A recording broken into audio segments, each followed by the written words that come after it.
esse dia do primeiro colóquio do CEPOA de 2025. O título desse colóquio é possível aprender psicoterapia de orientação analítica sem tratamento pessoal?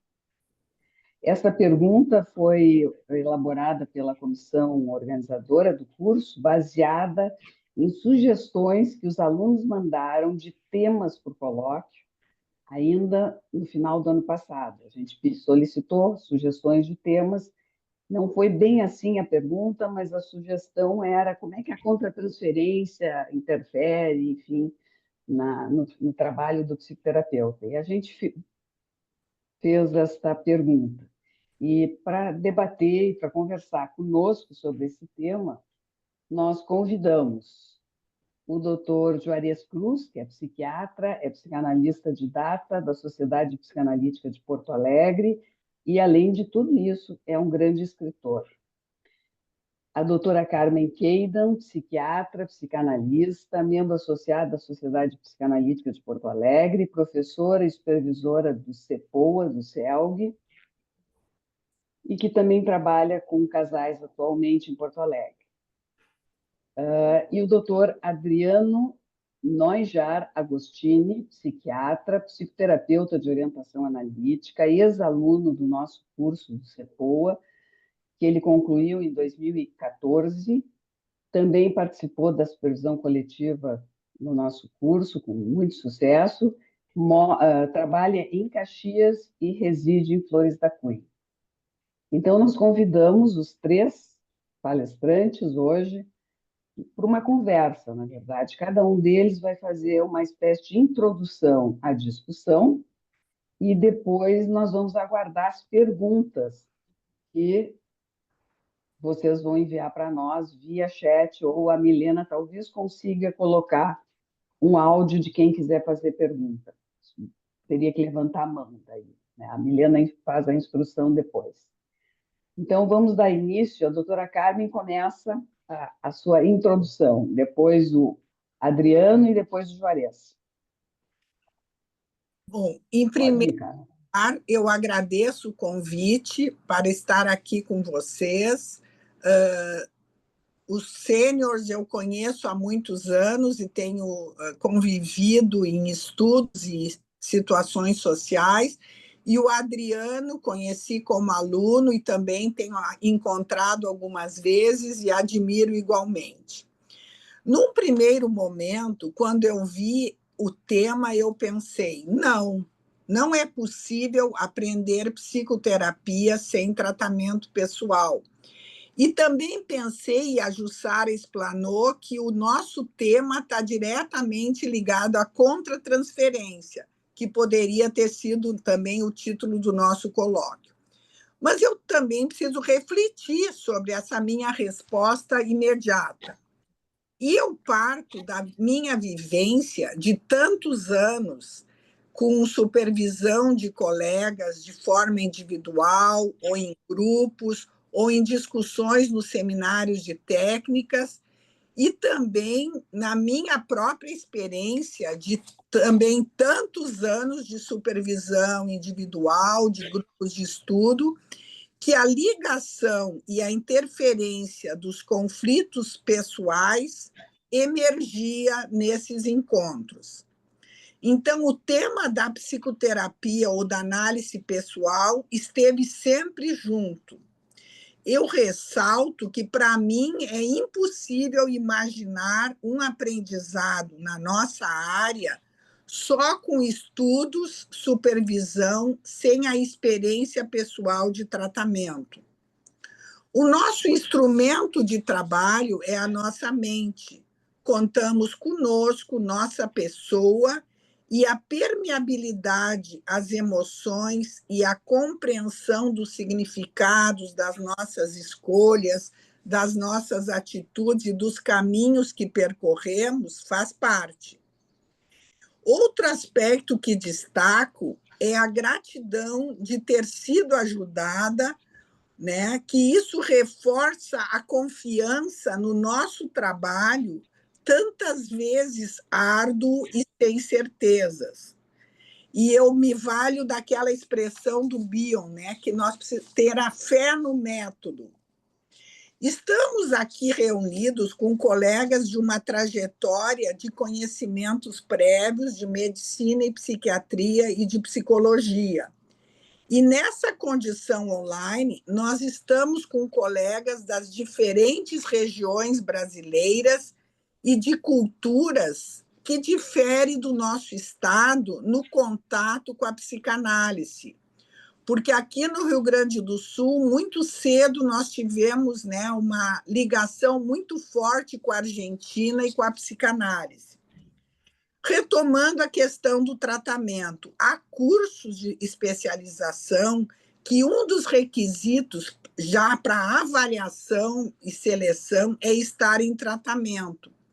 E já ouvi de muitos colegas oriundos da Faculdade de Psicologia que, desde que eles entram na universidade, já é recomendado o tratamento pessoal.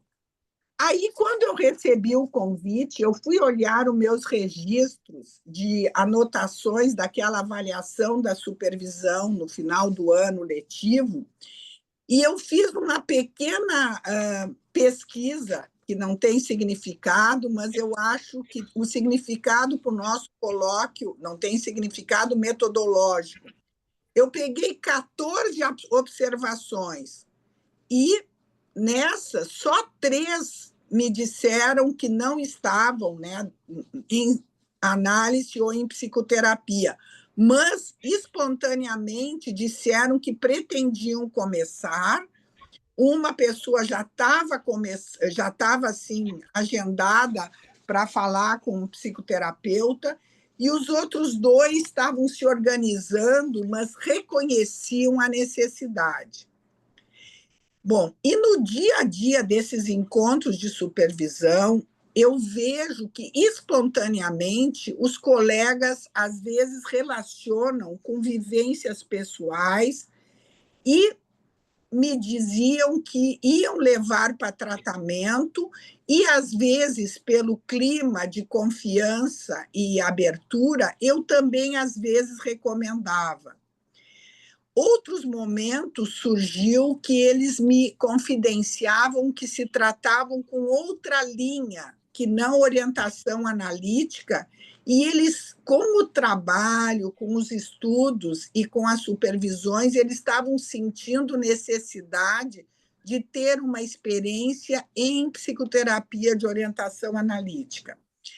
Sobre o recomendar, eu não acho que está contraindicado, mas eu ressalto essa motivação e o reconhecimento do sofrimento psíquico precisa vir da pessoa, e que o reconhecimento disso é a força propulsora da busca. E eu ressalto também que a busca pode coincidir com a recomendação, mas que não pode ser normatizado por regras, que aí eu acho que o resultado é pouco efetivo. Bom, nós seguimos trabalhando com o nosso paciente em cada dia num campo de interação transferencial e contratransferencial, em que as identificações projetivas cruzadas acontecem a todo momento, e o nosso papel e responsabilidade ética como guardiões do setting é buscar compreender, aceitar o que os nossos pacientes não conseguem metabolizar, e eu lembro a função continente reverie. A base do nosso trabalho é uma experiência emocional de escuta e de fala, e que essa vivência pessoal de tratamento é essencial. Eu lembro, então, que um dos colegas pode perguntar: mas, Carmen, o Freud não se analisou. É verdade, mas eu lembro que ele precisou dar conta sozinho, e a autoanálise e aquelas conversas longas que ele tinha, por exemplo, com o Fliss, e as cartas que ele escrevia, que nós temos acesso, né?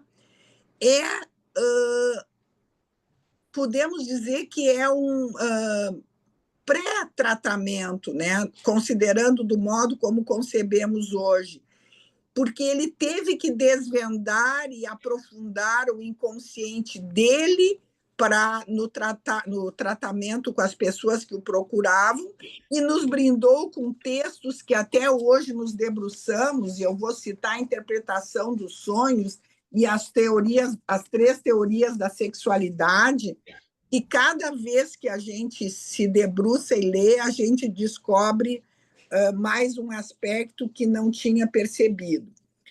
E o próprio Freud teceu recomendações da necessidade de análise dos seus sucessores e até recomendava uma reanálise de 5 anos passados. E eu fico pensando que eu também, lembrando que eu costumo ressaltar para os meus colegas mais jovens, a análise não nos dá imunidade.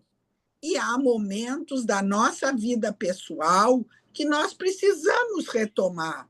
E aí vem, pode ser com o mesmo analista ou com outro, que também são experiências enriquecedoras.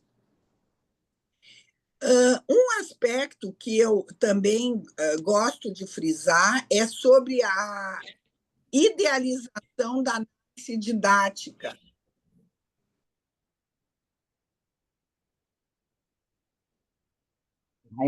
Acho que a Carmen caiu.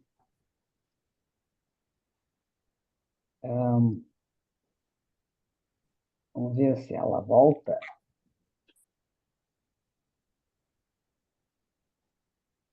Alguém está dizendo que está ouvindo um ruído de fundo, parece um rádio. Eu não estou escutando. Também não. Também Entrou não. ligação e eu caí, voltei. Tá, vai lá, cara. Desculpem. Minuto para você. Tá, 1 minuto só. Tá, sobre a idealização da análise didática, que a Manfred, naquele livro que eu também gosto muito, As Certezas Perdidas da Psicanálise, ela comenta isso. Então, o resto eu deixo depois para o debate, Jussara. Muito obrigada. Bem. Muito obrigada a ti pela tua disponibilidade, pelo resumo que tu fizeste, que eu acho que foi muito interessante, inclusive essa pesquisa que tu cita, que eu acho que é super legal. Adriano, seguimos contigo? Tudo bem, vamos lá. Quero também agradecer rapidamente pelo convite, né? Uma honra para mim, como falávamos antes ali, estar diante de 3 dos meus professores, né? De pessoas que eu admiro muito e poder compartilhar, então, esse momento. Quando eu recebi o convite, eu respondi já de pronto, aceitando, né, que sim, verifiquei a data na minha agenda, porque o tema me pareceu extremamente estimulante para pensar, né? E na hora me vieram várias linhas de raciocínio possíveis. E bem, passada essa euforia inicial, eu fui procurar bibliografia específica para isso. E me surpreendi, porque na minha cabeça eu havia material por onde eu poderia me guiar. E eu fui procurar nos meus livros e me dei conta que não, ao menos não de maneira direta, né? Existe bibliografia, mas a abordagem é sempre por esta via da contratransferência, da importância do tratamento para resolver conflitos próprios, para que o terapeuta se conheça e, de preferência, em um nível maior do que a população leiga, que não é terapeuta, né? Afinal de contas, vamos tratar outras pessoas em sofrimento. E aí, neste momento, eu me apoiaria em Bion, que teria dito em alguma conferência certa vez, aberto a conferência, dizendo: não tenho ideia do que vou dizer a vocês hoje aqui, né? Então, eu chego sem ter muita ideia do que falar, né? Mas com alguma linha de raciocínio para seguir. A gente sabe que a importância do tratamento pessoal, ela se apoia, ao menos de um ponto de vista teórico, na necessidade de nós nos conhecermos, de nós resolvermos os nossos conflitos, de aprendermos a identificar fatores relacionados à contratransferência, principalmente a questões de campo analítico, de intersubjetividade, né? Na teoria do campo se fala que é necessário que o campo analítico adoeça da doença do paciente, né?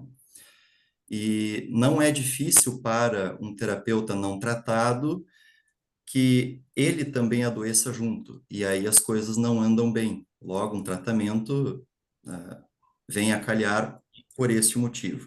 Mas, bem, isto é sabido, e isto não é difícil de ser assimilado, ao menos de um ponto de vista cognitivo. A pergunta do tema do colóquio é se é possível aprender psicoterapia sem tratamento. Em teoria, sim, se a gente pensar apenas num ponto de vista cognitivo. É possível aprender? É possível, né? Faça um curso, estuda-se, pratica-se a supervisão, né? No entanto, aprender não envolve apenas a esfera cognitiva, né? O aprender envolve também a experiência e o entrelaçamento cognitivo-afetivo. E me parece que aí entra a importância do tratamento pessoal para além da justificativa de que o psicoterapeuta deve estar bem tratado com seus problemas e seus conflitos, né? Eu faço um paralelo agora com o modelo de formação médica, que é o modelo do qual eu sou oriundo, né? Nós médicos aprendemos a ser médicos estudando e fazendo, desde o início, né, ao longo da faculdade. Da mesma forma, na residência em psiquiatria, se aprendia fazendo, né? Quando eu entrei na residência, a minha turma entrou no dia 1º de fevereiro, e 15 dias depois vinha o carnaval. E no serviço onde eu estava, havia o temido plantão do carnaval, né? Que era um plantão muito movimentado, porque era um feriado prolongado, e nos quais os residentes do 1º ano tinham, digamos assim, o seu batismo de fogo, né? Era a primeira vez em que ficávamos sozinhos no plantão. Claro que com a devida assistência de supervisores, né? Havia a quem recorrer, mas era a primeira vez que ficávamos sozinhos. E, bem, com 15 dias de residência médica em psiquiatria, eu era médico, mas eu não era ainda psiquiatra. E resultado disso tudo, a gente aprende fazendo, né? Então, o tratamento pessoal em psicoterapia, ele é importante porque em todas as demais esferas, né? E aí eu estou falando na formação médica, formação psiquiátrica e depois como psicoterapeuta. Na formação médica, na psiquiatria, a gente acompanha os nossos supervisores, os nossos professores atendendo. A gente vê como eles trabalham, a gente atende junto, e aí a gente se retira e faz uma reunião e supervisiona, e participa de um seminário. Então, é algo que se aprende fazendo, mas também se tem um modelo mais disponível, mais à mão. Em psicoterapia, pelas características desse tratamento, existe uma questão sigilosa maior, né? A gente até pode fazer alguns atendimentos em conjunto, os alunos assistem a avaliações dos supervisores durante a residência, mas o ideal é que o atendimento aconteça no 1-a-1, entre o paciente e o terapeuta. E isso torna esta modalidade de tratamento e atendimento ainda mais solitária, porque nós atendemos, nós saímos da sessão, nós fazemos um relato, nós levamos a sessão relatada para a supervisão. Então, observem quantas transformações acontecem, né, entre o que se passa na sala de atendimento e o que é levado para a supervisão. Logo, que maneira nós teríamos para poder acompanhar um processo terapêutico, né, psicoterápico, pelo lado de dentro e de forma mais constante? E aí a resposta que me vem é também através do tratamento pessoal. O tratamento pessoal nos provê, nos possibilita esta modalidade única, eu diria também dentro, por exemplo, da medicina, de nós podermos experimentar um tratamento que vamos proporcionar a outras pessoas, né? Se fazemos uma residência em oncologia, né, o que não queremos ter é um câncer, né, e não queremos passar por uma quimioterapia. No entanto, como psicoterapeutas, nós temos o privilégio de poder usufruir né? Da experiência de saber como é estar dentro de um tratamento e acompanhar o processo. E aí também, falando agora do ponto de vista de experiência pessoal, a minha experiência é muito maior como aluno em formação e, portanto, como paciente, do que como alguém que trata outras pessoas em formação. E eu posso dizer que o que me chama atenção e que é o vértice de discussão que eu gostaria de propor também é o papel do nosso psicoterapeuta pessoal enquanto modelo de identificação, né, para o terapeuta que nós vamos nos tornar, né, concluídas as etapas formativas. E concluída em parte, porque é um processo que não se conclui nunca, ele está sempre em movimento, né, em acontecimento, em acréscimo. Pensando dessa maneira, eu posso dizer do ponto de vista pessoal que os meus supervisores, os meus professores, os meus colegas, eles foram todos muito importantes, né? Porém, o supervisor é alguém com quem a gente tem contato durante um tempo e este contato ele termina e nós mudamos de supervisor. E quando vamos elaborar um trabalho, por exemplo, nós pegamos um outro supervisor. E a supervisão, ela é, digamos assim, um tanto pontual, né? Quando comparamos com o tratamento pessoal, ali é o lugar onde podemos acompanhar um processo de maneira mais contínua e, portanto, assimilar aspectos adequados do nosso terapeuta para a nossa vivência. E esse talvez seja o modelo que mais permanece, né? Porque supervisores temos mais de um, ou temos um número maior do que costumamos ter de terapeutas ao longo da vida, né? E o processo de terapia pessoal também, ele costuma ser mais longo e perpassar todas as etapas do processo formativo, né?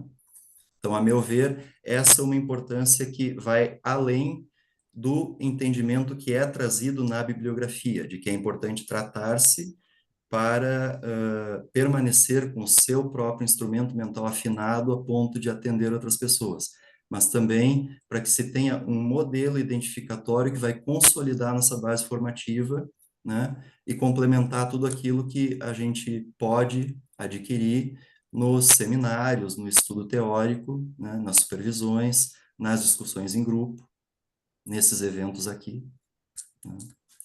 Então, acho que a contribuição inicial que eu teria a fazer é essa, né? E Muito conversar um pouco. obrigada, Adriano. Ficaste dentro do tempo e queria te agradecer também pela disponibilidade de participar conosco e tu levantaste novas questões que eu acho que vão poder ser discutidas posteriormente. Aprender com a experiência, o papel do terapeuta pessoal na identificação e no processo contínuo de formação. Passo a palavra agora ao nosso mestre Juarez Cruz. Bem, Sente intimidade. sim. Bom, muito obrigado pelo convite, Sara, né? É um prazer estar aqui com vocês. E sabe, quando eu recebi o convite, a minha primeira reação foi me considerar um convidado suspeito, né? E vou dizer por quê. Suspeito porque eu tenho uma convicção de que se eu não tivesse me tratado, primeiro em psicoterapia, depois em psicanálise, eu não estaria aqui onde eu estou hoje. Então, o tratamento para a minha vida foi algo fundamental.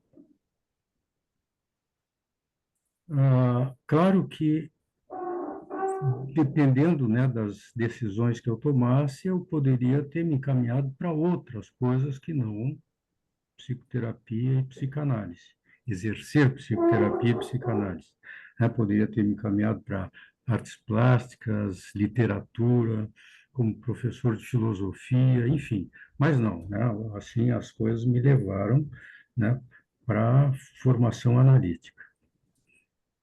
Eu acho, então, e coincido com a Carmen, com o Adriano, que fazer o tratamento é fundamental, né? Além do que eles já disseram, e coincidindo em alguns pontos, eu quero só destacar algumas coisas. A primeira vantagem, né, de um tratamento pessoal é essa questão que a Carmen tocou, né, e que o Adriano também, né, de certa forma, tocou, que é a fé no método. Porque, ao indicar um tratamento psicoterápico ou analítico para uma pessoa que me procura, eu estou indicando uma conversa com ele, um tipo de relação que não é comum na relação das pessoas, né? Por exemplo, uma pessoa chega numa primeira sessão depois da avaliação e me conta um sonho que está muito assustado porque acha que um armário na casa dele está muito bagunçado, precisa colocar em ordem, que ele contratou uma faxineira para fazer isso. E ao dizer para ele que talvez essa faxineira me represente, né, para a gente fazer um trabalho juntos de colocar em ordem as coisas na mente dele, é uma conversa louca, é uma conversa esquisita, porque ninguém vai dizer para ele isso a não ser um psicoterapeuta, ou seja, né, dar uma interpretação simbólica para o sonho que ele teve. Mas para eu fazer isso, para eu me aventurar a indicar um tratamento que não é uma conversa comum entre as pessoas, eu penso assim, eu preciso ter passado por isso, preciso ter a convicção de que isso funcionou para mim, na minha vida, para que eu proponha para alguém investir seu tempo, seu dinheiro, sofrer muitas vezes, né, com a convicção de que isso vai ajudá-lo.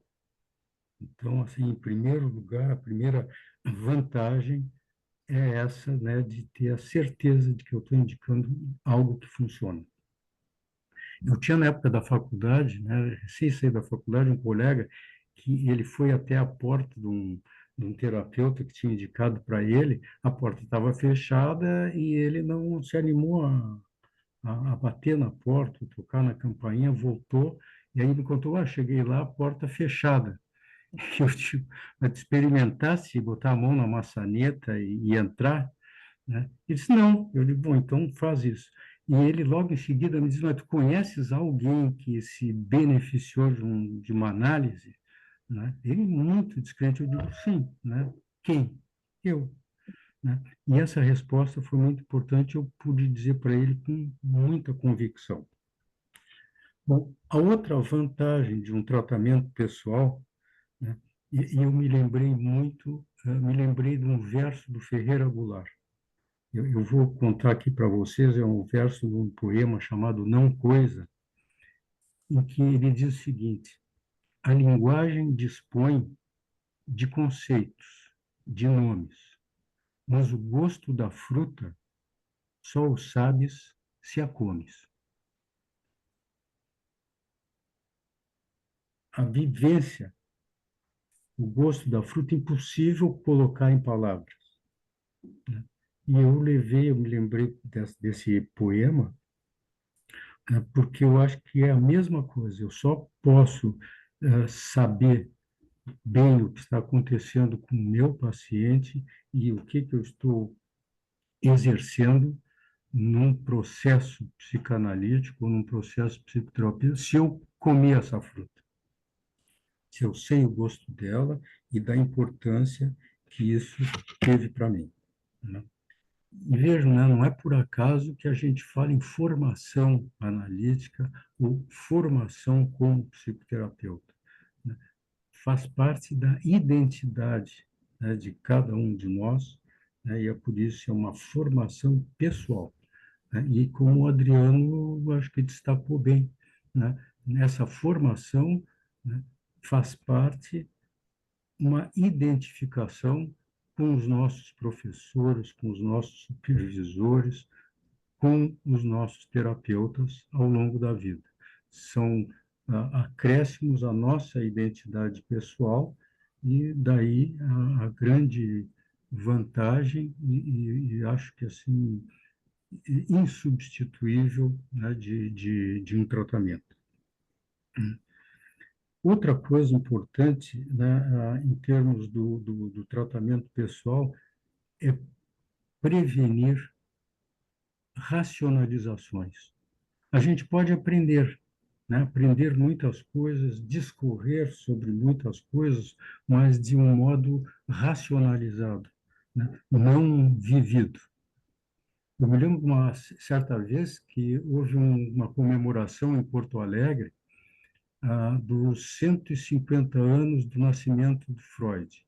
E um jornalista, né, conhecido aqui em Porto Alegre, assim, lá no lugar onde aconteceu essa exposição, reconstituíram um, um setting analítico, um divã e tal. Bom, esse jornalista, que era brilhante em termos de narrativa, ele fez um resumo do que era um processo, uma análise, o que era o uso do divã, o que era o silêncio ali no setting, a condição assim de ser um ambiente só dos dois. Dificilmente um analista teria a mesma habilidade que ele teve para descrever aquele ambiente. Então, tem pessoas com muita capacidade verbal, com muita capacidade narrativa, mas isso não quer dizer que realmente eles vivam, saibam, sintam, né, o que é um processo. Eu acho que por isso que eu lembrei do Ferreira Goulart, né? O gosto da fruta a gente só sabe se come, né? Não adianta só descrever em termos de linguagem. É aquela história, né? A leitura do cardápio não mata a fome. É preciso comer, né? É preciso comer. Então, né, eu peguei todos esses modelos como, como algo que, para mim, me ajuda nessa convicção e nessa resposta que foi, como a Carmen falou, imediata. Logo que eu recebi o convite, eu falei assim, bom, não é possível realmente ter uma identidade, né, como psicoterapeuta de formação analítica, acho impossível sem, né, um tratamento. E muito nesse aspecto de fortalecer, né, a formação, fortalecer, né, saber bem o que é uma identidade como psicoterapeuta. É interessante, né, porque a nossa vocação, tanto a vocação médica como a vocação em psicologia e a nossa vocação como terapeuta, né, ela tem um objetivo assim reparador, né? Nós recebemos pessoas reparando, né, na nossa prática psicoterápica, né, também objetos internos, a nós próprios. O Hacker tem um dito muito interessante no livro dele, que ele diz o seguinte: não é por acaso que a gente decide, lá pelas tantas, colocar uma tabuleta na porta dizendo conserte pessoas.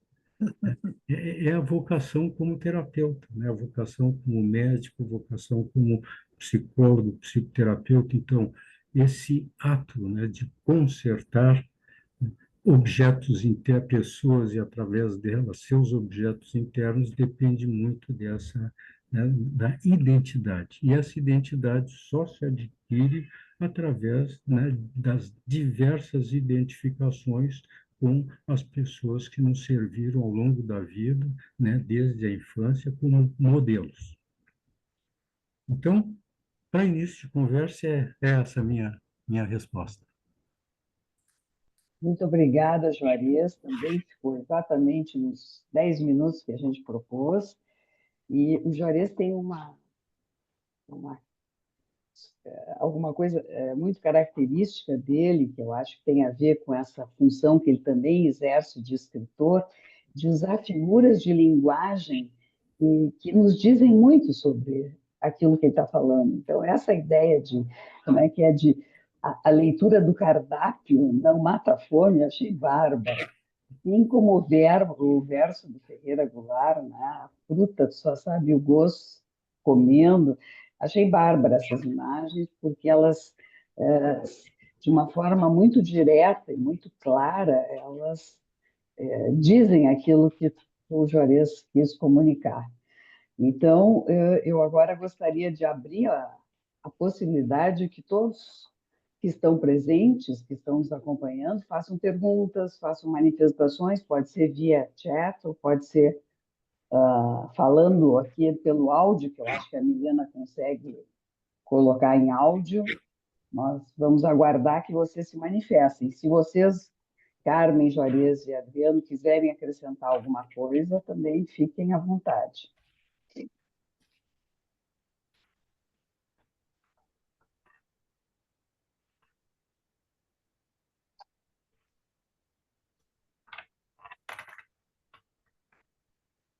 Estamos aguardando perguntas, pessoal. Ó, alguém diz ali que levantou a mão. Milena, tu consegue identificar? Eu não sei quem é. Eu acho que é Idécio.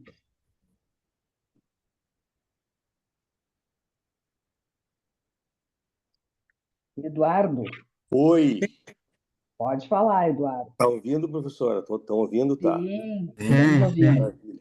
Uhum. Uma pergunta para a gente colocar e se discutir.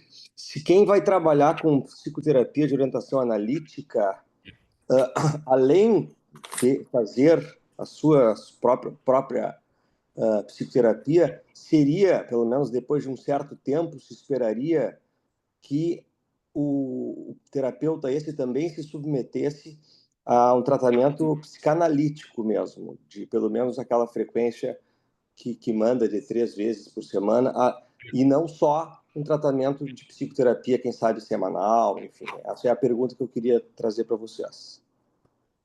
Muito obrigada, Eduardo. Vocês respondam, colegas palestrantes. Quem quer responder? Bom, eu tenho uma ideia a respeito disso, né, Juscelio, porque eu faço uma distinção que às vezes não fica muito clara para muitas pessoas entre um tratamento psicoterápico e um tratamento psicanalítico, né?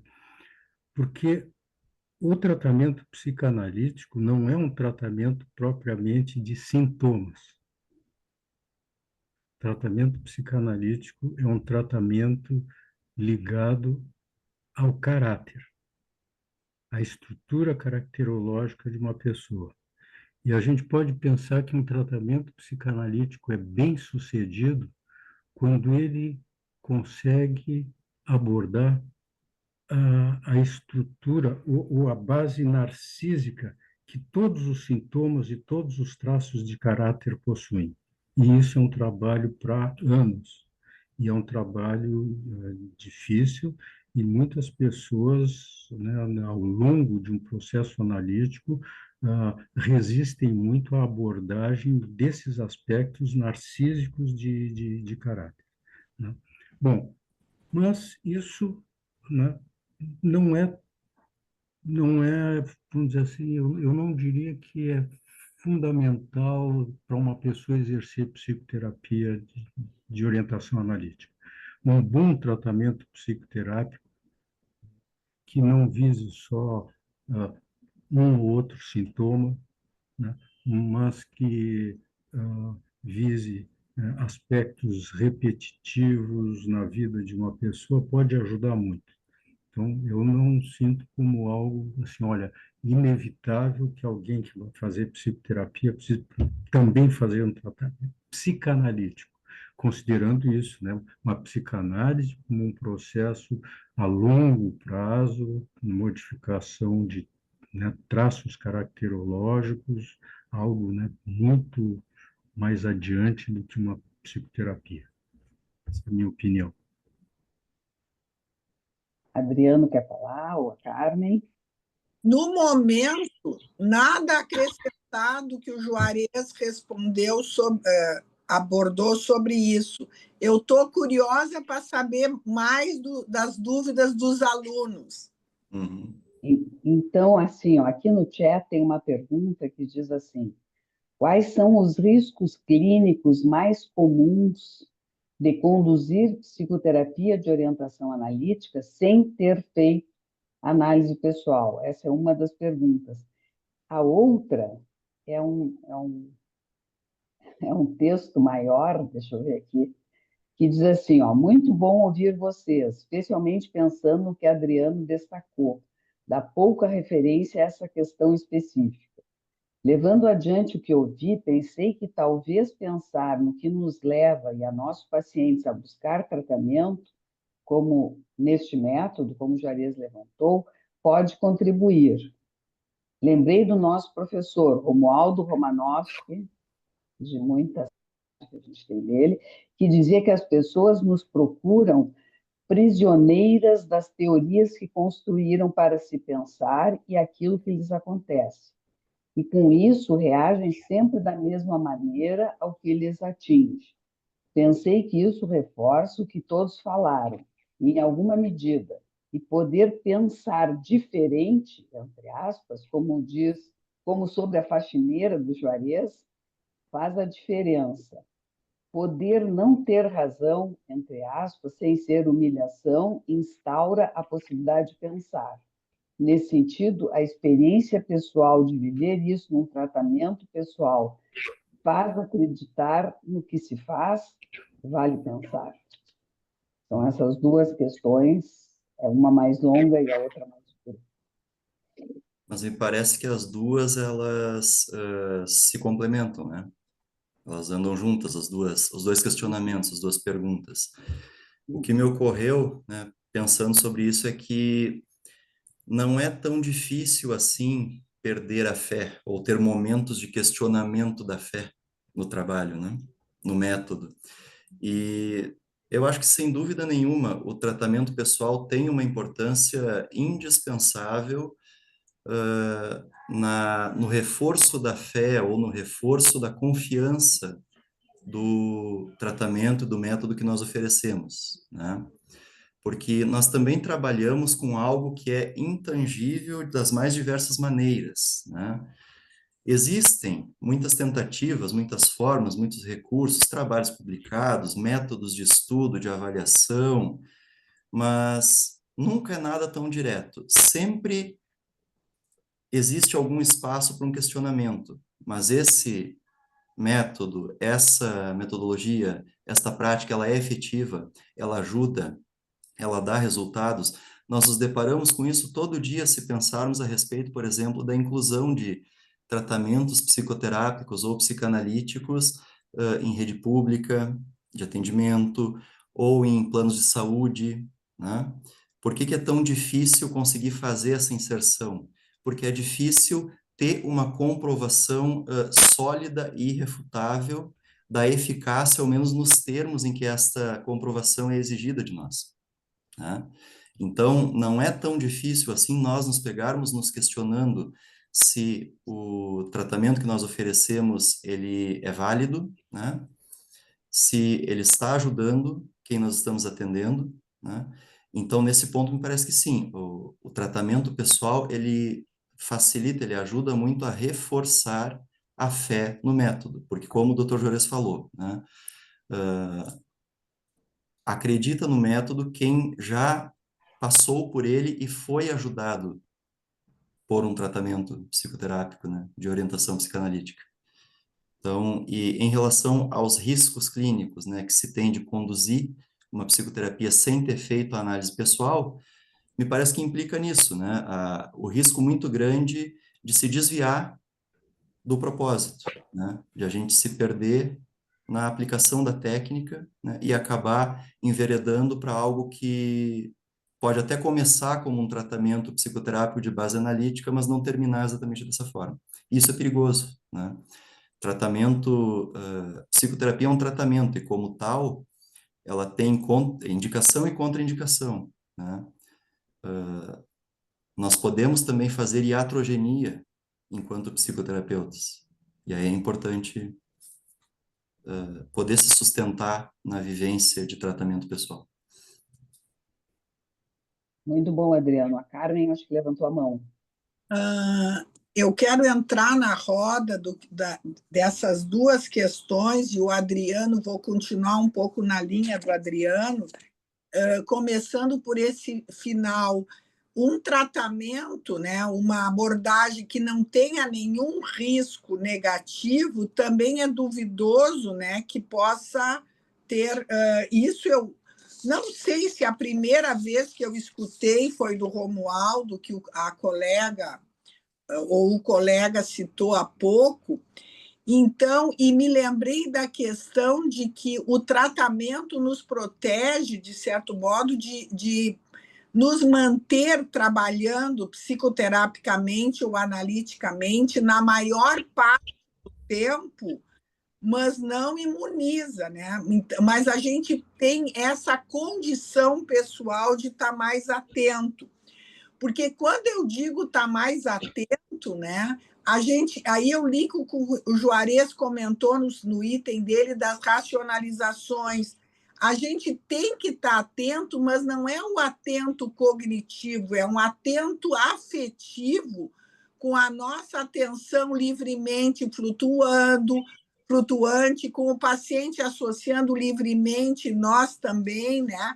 Então, essa condição não se tem como aprender em livros ou só em supervisão. A vivência disso, né? E foi citado o meu saudoso analista de muitos anos, e que isso que a gente traz as crenças e teorias da nossa vida, isso aí é o nosso dia a dia, porque foi como nós nos organizamos para viver. E aí eu trago uma colocação da Joyce McDougall, uma francesa, que ela diz: nós temos que nos aproximar do paciente, é mais ou menos isso, eu não me lembro a citação, respeitando que aquele jeito do paciente foi o jeito que ele conseguiu se organizar. E nós temos que ser cautelosos para modificar isso. Então, eu acho que essa delicadeza a gente aprende, e eu gostei que o Adriano começou lá na Faculdade de Medicina, e eu também tenho lembranças, mas eu quero agora escutar o Juarez e os outros colegas. Muito obrigada. Obrigada, Carmen. Juarez agora levantou a mão. Depois eu faço 2 perguntas. Vai lá, Juarez.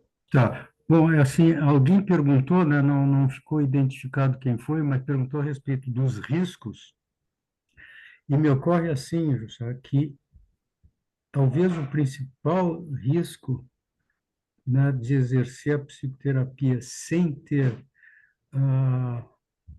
um tratamento pessoal seria a falta de empatia.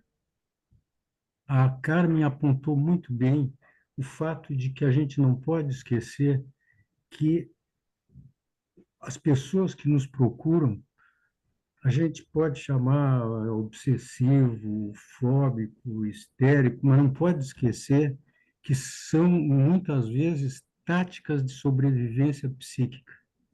São os modos como a pessoa conseguiu se organizar ao longo da vida, muitas vezes para não naufragar na psicose, né? Não perder a vida. Então, esse termo, né? Empatia, delicadeza na abordagem né, dos sintomas, né, das compulsões à repetição das pessoas que nos procuram, né? Com muito cuidado. Nós vamos estar mexendo numa linguagem que ela aprendeu, né, para poder viver. Então, o risco que eu vejo, um risco grande, seria, né, a falta de empatia, e ficar só numa coisa racionalizada. Muito bom, Juarez. Acho que todos estão acrescentando nessas respostas, trazendo novas ideias. Eu vou ler aqui, tenho 3 perguntas. Uma da Sama, acho que é a nossa aluna: de que lugar interno escuta quem nunca se escutou? A outra: seria eticamente legítimo ocupar esse lugar sem ter experiência se tratando, se analisando? Isso não seria uma atuação narcísica sob disfarce da escuta?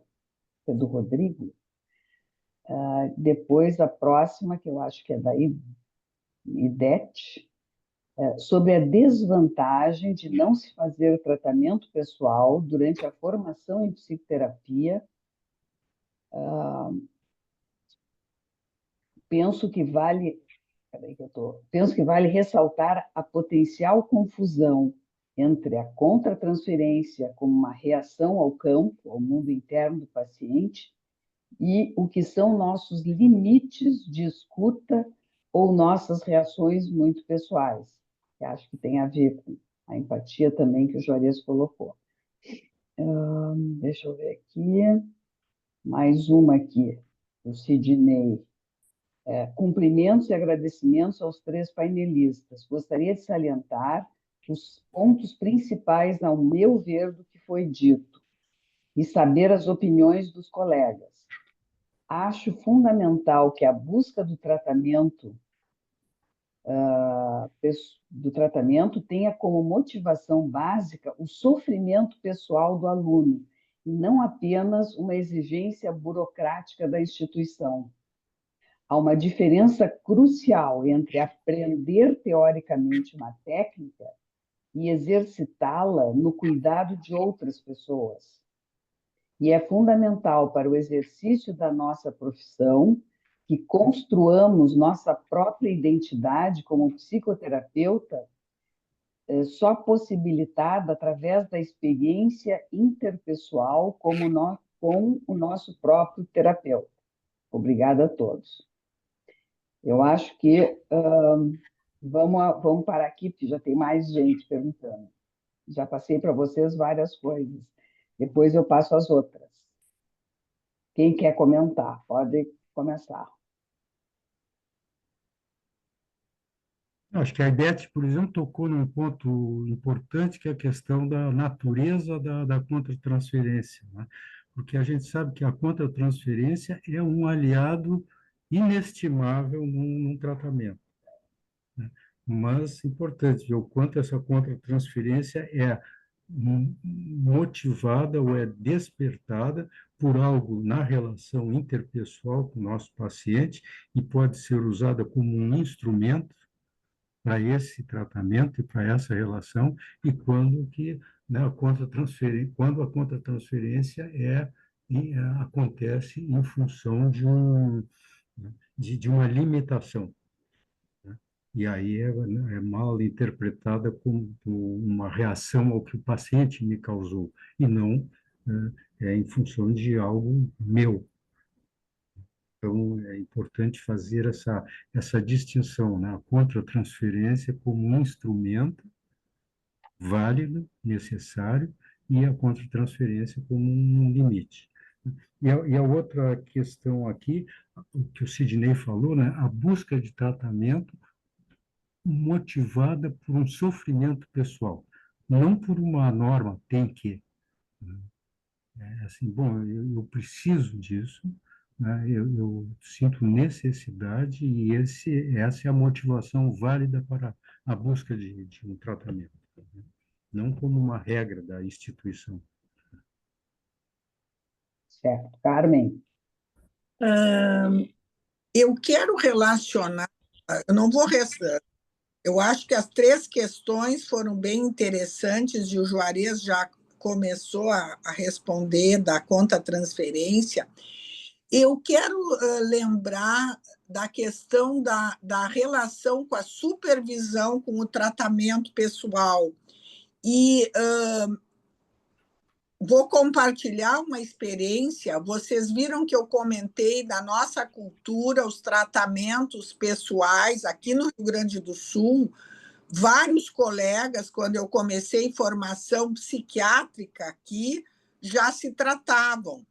Inclusive, um colega veterano me aliviou muito, porque eu não estava em tratamento, e nas conversas no estágio de seleção, alguém me disse: tu não te trata, então tu não vai entrar na Melanie. Eu levei um susto, e, gente, não é que eu não precisaria, isso aí é um assunto, mas eu não tinha experiência de tratamento. Bom, aí eu fiz o estágio, eu fui colega da Jussara e de outros colegas, supervisionanda do Sidney e de outros colegas, já nos deixaram, como Pechansky.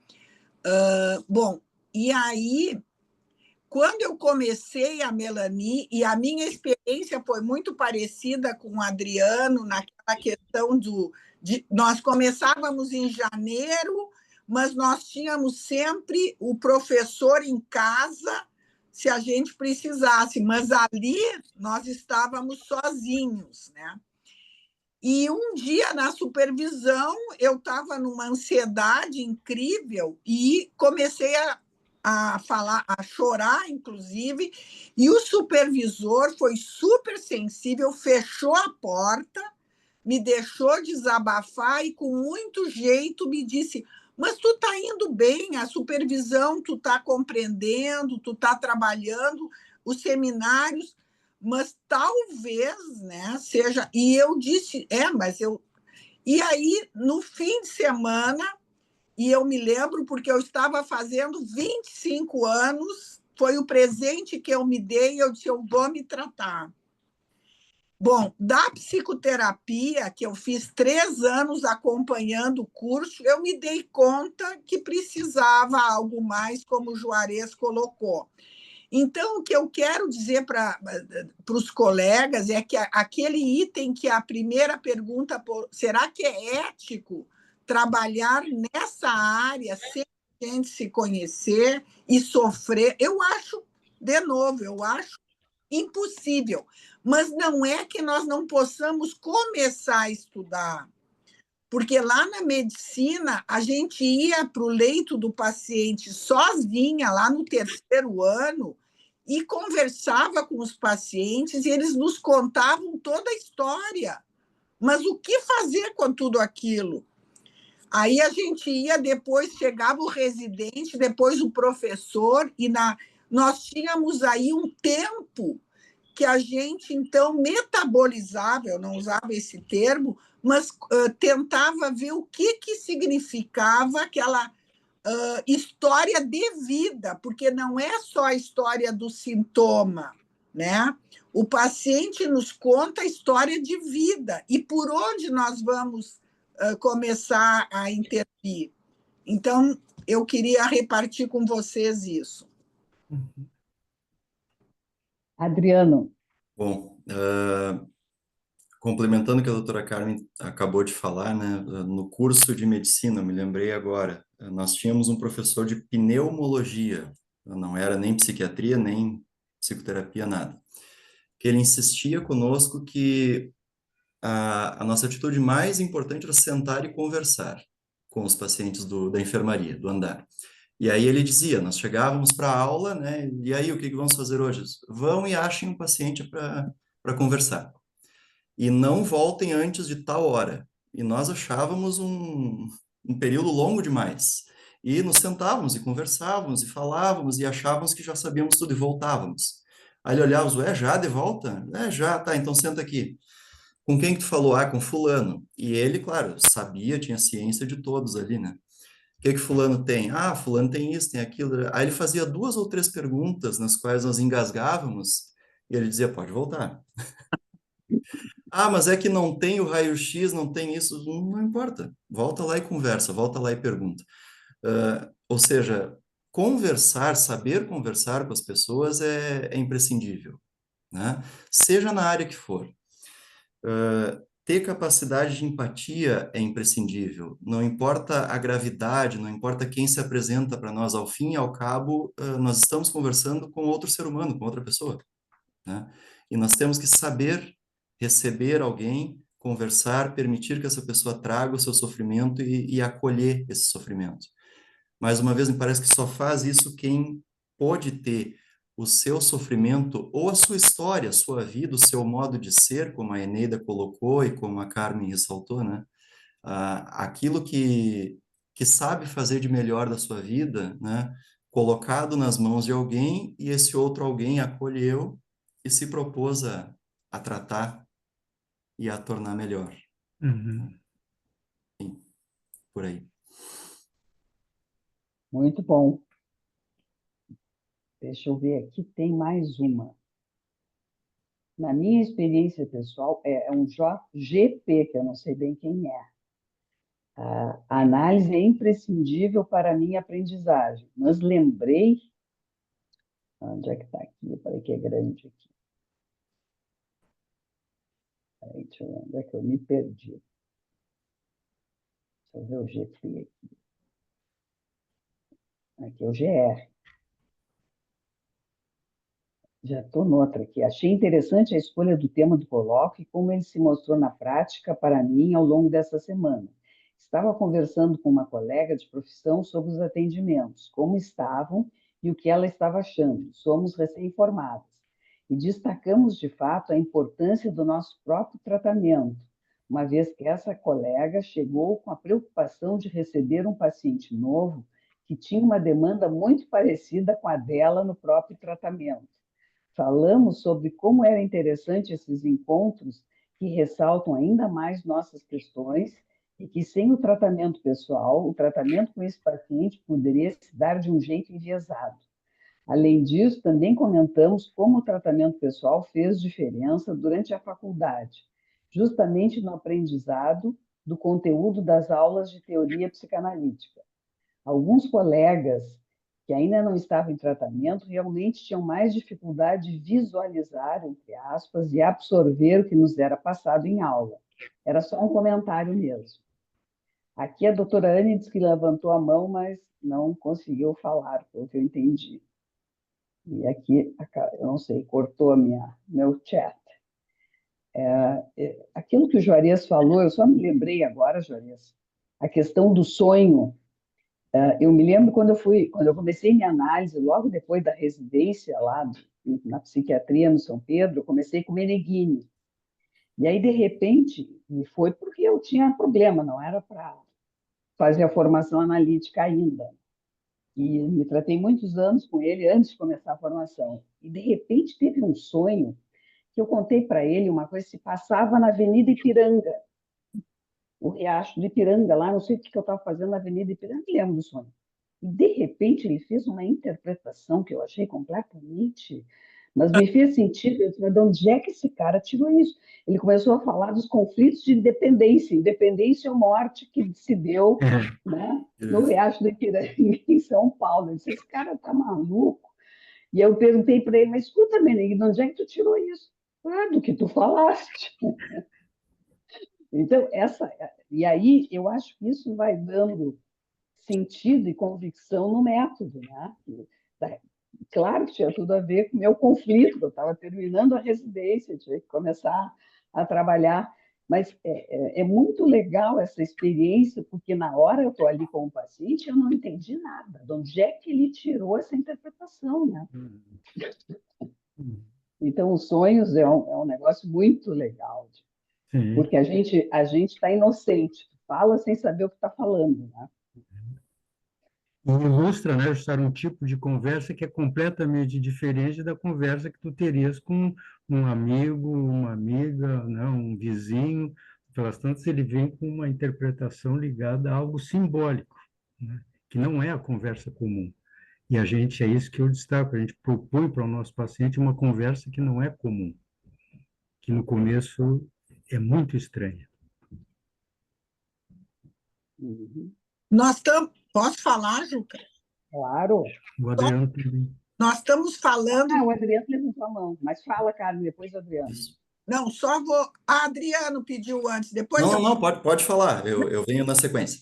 O gancho dos sonhos, e também eu me lembrei do Ogden no sentido de que um tratamento nós vamos possibilitar, né, os sonhos que não foram possíveis ser sonhados. E um tratamento também expande e faz emergir, né, às vezes, objetivos de vida que a pessoa não se dava conta, né? E, nesse sentido, outra coisa do Ogden, né, que o Juarez citou poemas, e eu também, se der, eu tenho 2 pequenos, eu me lembrei que o Ogden, eu li no livro aqui, dele, que ele fazia, não sei, agora ele é um sênior, mais sênior ainda, na Califórnia, que ele fazia seminários de leitura de poesia para afinar a escuta, porque o Adriano sublinhou bem a questão do conversar com o paciente. Eu me lembro de um dos primeiros livros, eu acho que é do Beard, um americano, e era Conversando com o Paciente, que era uma leitura nossa. E o conversando ao mesmo tempo que o paciente nos diz, mas lembrando que a nossa condição é de observador, mas de participante do campo, né? Daí a importância do tratamento também. Muito bem, Carmen. Adriano, vai lá. Então, um complemento ao que a Carmen acabou de dizer. Eu tive uma supervisora da residência que contou que quando ela era estagiária, acadêmica de medicina, estagiária da psiquiatria, chegou na unidade de internação, falou com o professor, né, se apresentou, sou fulano de tal, gostaria de fazer um estágio. O supervisor olhou para ela, o professor disse, tá bem, então entra, vem, né? E apresentou uma mesa cheia de pastas, né, prontuários, e entregou a ela, assim, só, tá aqui. Ela olhou para ele, tá, mas o que que eu faço? E ele teria olhado para ela e dito, chama eles e vai conversando.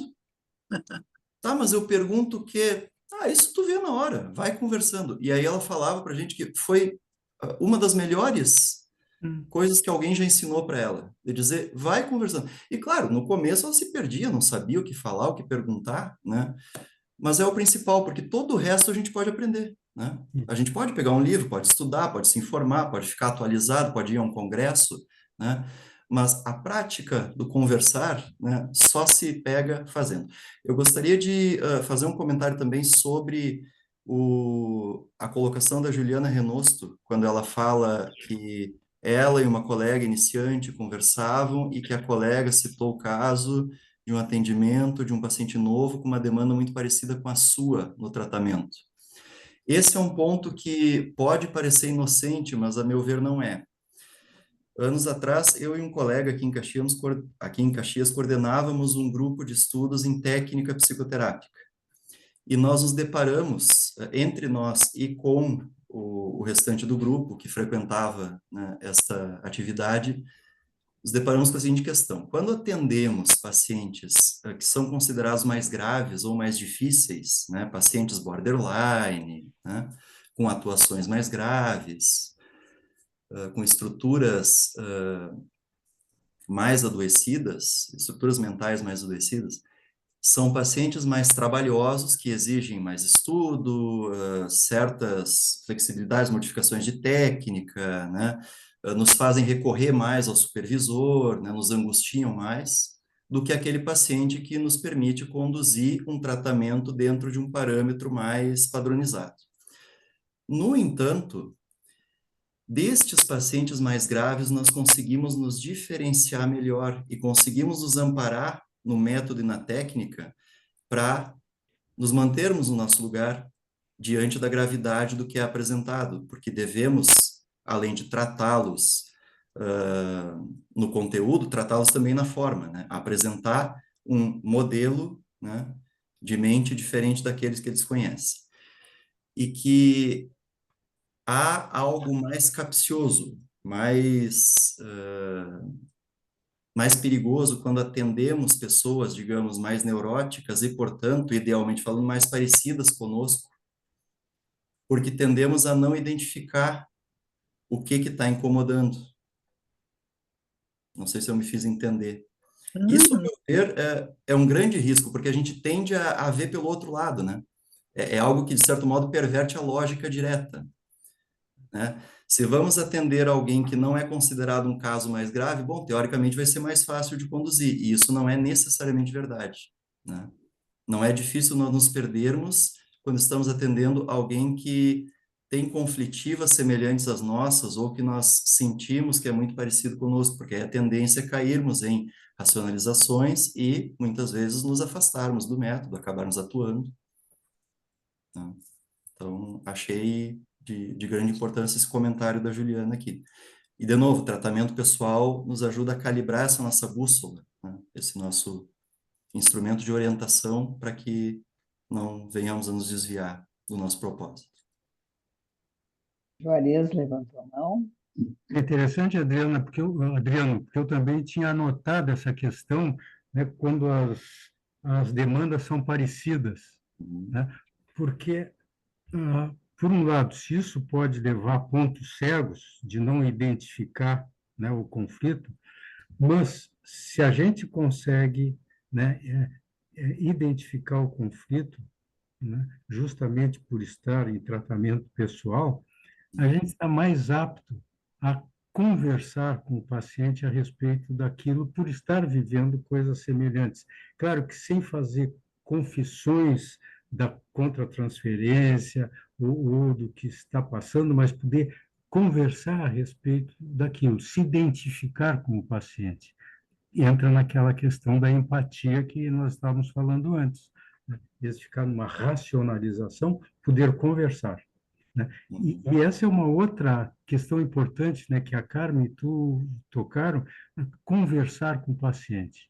Eu não sei se você sabe, o Bion, eu queria trazer esse exemplo, o Bion perdeu a primeira mulher dele no parto da filha, da primeira filha, tá? A primeira mulher do Bion morreu poucos dias depois do nascimento da primeira filha. Bom, passados uns tempos, né, o Bion estava atendendo uma enfermeira obstétrica que estava grávida, e ele notou que no tratamento ela estava com muita dificuldade de falar a respeito dos medos dela com o parto que se aproximava cada vez mais, e ela com dificuldade de falar com ele sobre isso, porque achava que ia tocar muito no sofrimento dele por ter perdido a mulher no parto. E o Bion identificou esse medo dela e perguntou, mas escuta, está difícil assim tu falar comigo sobre isso, porque tu sabes que a minha mulher morreu no parto da minha filha? E ela disse, mas doutor Bion, se a gente vai falar sobre isso, isso vai parecer uma conversa. E ele disse assim, olha, fulana, eu nunca imaginei que a análise fosse algo diferente de uma conversa, né? Porque é bem isso, a análise é uma conversa, só que, né, a gente está colocado nessa conversa informado a respeito, né, de psicanálise, do processo simbólico, mas é sempre uma conversa. E na medida que a gente evolui na nossa prática, mais aparelhados nós vamos ficando para conversar com o paciente, em vez de ficar cercado de racionalizações. Uhum. Aconteceu essa semana comigo. Aqui na Serra é comum de o tempo tá claro e, de repente, sem grandes explicações, começa uma neblina e a névoa toma conta da cidade, né? E aconteceu essa semana, não lembro qual dia, era um final de tarde, eu estava atendendo uma paciente e fiquei surpreso porque foi muito rápido, né? E a minha poltrona fica de frente para a janela. E quando eu me sentei para falar com ela, tinha algo estranho, parece que a janela estava embaçada, e aí o tempo foi fechando, foi fechando, foi fechando, e me veio um impulso muito súbito de comentar com ela, mas olha só, o tempo fechou. Mas não fiz esse comentário. Olhei para fora, pensei naquilo e me foquei no que ela estava dizendo, né, em primeiro plano, e me dei conta que ela estava falando de de uma certa névoa de pensamento que havia tomado conta dela nos últimos dias. E aí pude colocar para ela dessa forma, pois parece que fica meio embaçado, algo assim, e daí a coisa seguiu. Uhum. Eu acho que isso entra nessas questões de poder ouvir, poder conversar e poder ter empatia, né? Isso. Eu comentar do tempo fora não Uhum. seria benéfico para o tratamento, né? Uhum. Mas eu poder olhar, perceber que aquilo mexeu comigo, sentir, fazer a conexão com o que ela estava dizendo, é o que é importante, né? Isso. Isso é o O tipo de coisa tempo. que a gente adquire com a experiência e com o próprio tratamento pessoal também. Uhum. Não está escrito em livro nenhum, né? Se for ver, Uhum. dessa maneira. Uhum. O Esmiuçar. tempo dentro dela também, né? Isso, né? Uhum. Alguém colocou aqui, peraí, deixa eu ver aqui, que gostou muito do tema, que começou a fazer análise durante a faculdade, que ajudou, parabéns pela escolha do tema, faz muito sentido, Adriano, obrigada pelo comentário. Nós estamos faltam 6 minutos. Eu vou ler a última aqui, que é do Sidney. Minha experiência pessoal com pacientes mais regressivos. O principal desafio técnico de tratá-los é conseguir lidar com os intensos sentimentos pessoais e interpessoais que invadem continuamente o campo, que diferenciam da contratransferência propriamente dita.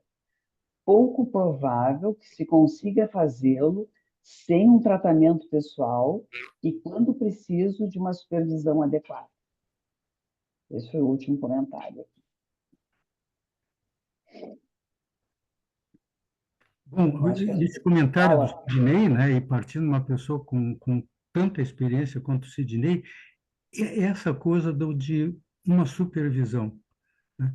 Como auxilia, independente da experiência que a gente tem, no momento de enfrentar uma dificuldade assim na condução de um processo psicanalítico ou psicoterápico, lá pelas tantas, conversar com um colega, né? O simples fato de relatar o que está acontecendo para um colega, né? E ouvir dele a opinião é muito importante, né? É fundamental. Então, eu acho que isso de supervisão não é para o período enquanto a gente está, né, curricularmente numa formação, é para toda a vida.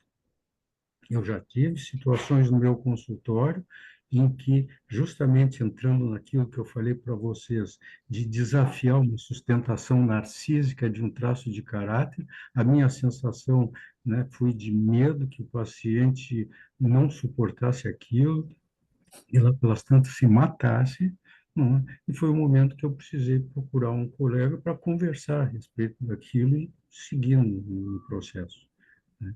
Então, muito oportuno isso que o Sidney falou, lembrou. Carmen, Adriano, nós estamos nos encaminhando para terminar, são 11h57. Fala, Carmen. Eu tenho um grupo de leitura de poesia e, estimulada aqui pelo nosso tema, eu fui buscar algumas. A gente tinha alguns. Nos passávamos na pandemia, a gente sempre passava poemas.